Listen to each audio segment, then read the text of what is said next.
Welcome to the Silhouette Blade Maintenance video. This video will help you learn how to use and properly care for the silhouette blade used with your silhouette cutting machine. Alternate videos are also available on silhouette cutting machine maintenance and other replaceable components of your machine, such as cutting mats and the machine's cutting strip. Always use caution when opening and handling blades. The blade tip, though small, is very sharp. Children under 12 should not handle blades. If you have a rotary blade, prior to using it, you will need to gently twist the blade tip cover clockwise. This will properly expose the rotary blade.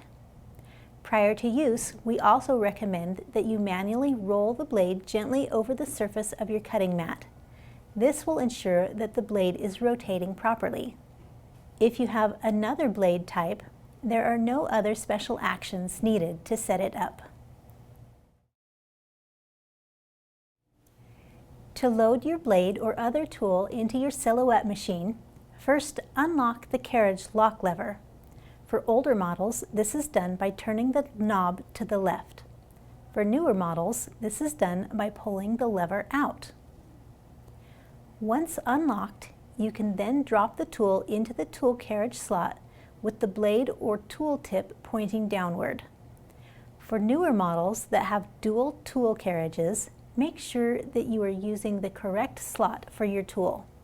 You'll find a 1 or 2 on the front of the tool indicating which carriage should be used. For some older blades that have a fin on the body of the blade, make sure the fin is facing outward. For newer blades and tools that have a metallic strip on the back, make sure that the strip is facing toward the back. After your tool is in the slot, make sure it is fully seated by pressing down on the tool while holding the lock lever in place. With the tool all the way seated, lock it into place.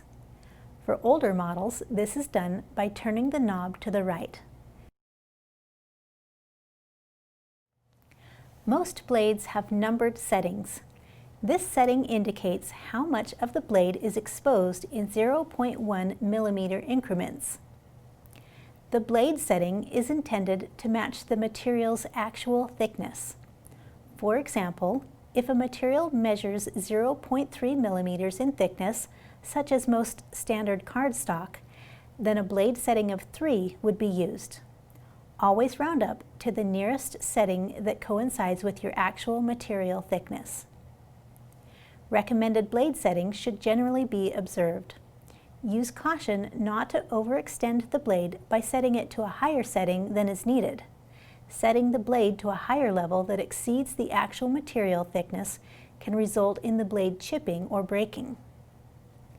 Setting the blade to a higher setting in order to properly cut through your material is not generally necessary.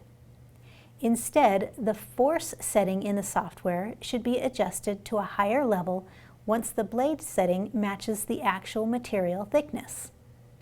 If the force setting is maxed out, increase the number of cutting passes to achieve desired cutting results. For more information on testing and finding proper settings for your various material types, be sure to check out our video titled Material Types in our Troubleshooting and Maintenance series. When working with fibrous materials such as paper and cardstock, you may occasionally need to clean the blade of any material that has been collected and built up in the chamber of the blade. To clean the blade, adjust the setting to 0. You can then carefully unscrew the tip of the cap on the blade by gripping the tip and twisting counterclockwise. Be careful as the blade tip is very sharp. With the blade tip off, you can either blow on the blade tip to remove any collected material debris or gently brush it away using a soft brush. When finished, carefully screw the tip back on. Though the blade tip should be screwed completely back into place, take care not to use excessive force to over-tighten the blade tip. Never cut with the blade cap off, as this will damage the blade and may also damage the machine. For blades that do not have a cap cover, such as the rotary blade and craft blade, you can untwist the entire collar to expose the full blade. You can then take a soft tip brush and brush out any debris collected in the blade tip area, and then blow to remove any dislodged bits of material.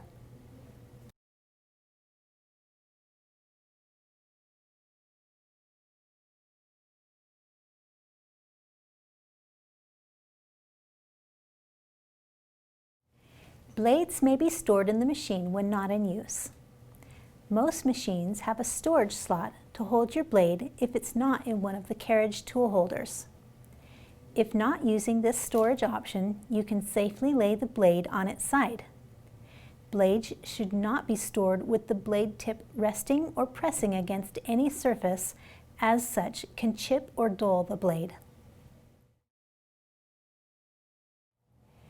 If you are able to observe that the blade tip does not come to a fine point, then the blade may be chipped or may have dulled down and should be replaced. Some material types will normally wear down blades more quickly. For example, film materials such as vinyl will not dull the blade as quickly as paper or cardstock, which are harsher on blades and wear them down more quickly. This is normal.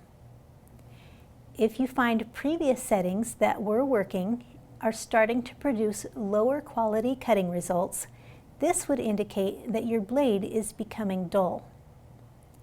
There are no methods to resharpen the blade. You will need to replace the blade according to observed cutting results over time. Some material types are too dense to be cut by a blade.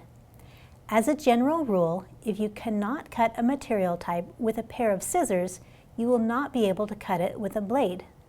Avoid attempting to cut such material types, as you may damage the blade beyond further use. Always use genuine silhouette blades and other machine tools. Silhouette cutting machines are precision instruments.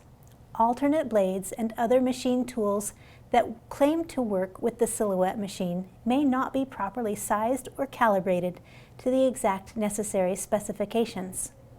The use of non-genuine silhouette machine components can cause serious damage to the machine either immediately or over time, and can permanently impair further proper machine operation. Issues resulting from the use of non-genuine silhouette machine components cannot be covered under the machine's warranty.